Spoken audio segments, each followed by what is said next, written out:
боролись японец Сюхей Ябику против Мухаммад Али Гареи из Ирана.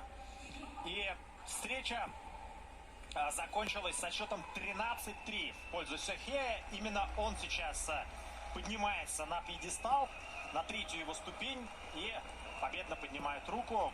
Действительно, правильно, наверное, говорят, что бронза именно в моменте, да, оставляет гораздо больше положительных эмоций, чем серебро, потому что когда ты завоевываешь бронзу, последнюю схватку ты выиграл, а серебро все-таки это всегда медаль с таким осадком, чисто эмоциональным, который остается от поражения в финале, и всегда спортсмен думает о том, что вот как же было близко золото, но в результате все-таки серебро.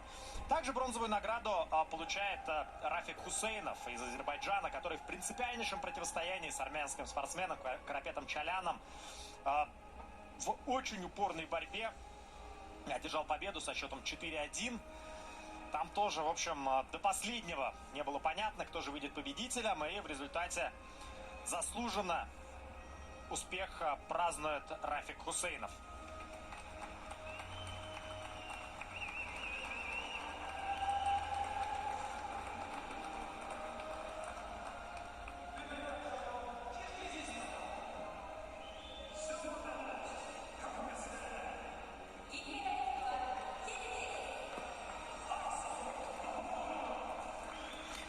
В финале Акжол Махмудов, молодой, но невероятно талантливый спортсмен из Киргизии, встречался с опытнейшим Тамашем Лоренсом из Венгрии и совсем немного, на самом деле, проиграл. 2-1 счет в итоге в упорнейшем также противостоянии.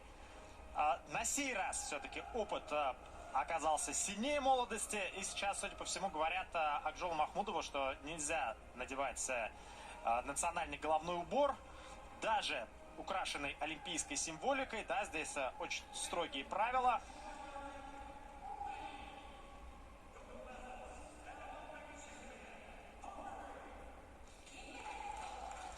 И чемпион Олимпийских игр, золотой медалист Тамаш Лоренс, спортсмен из Венгрии. Напоминаю, это весовая категория до 77 килограммов, греко-римская борьба.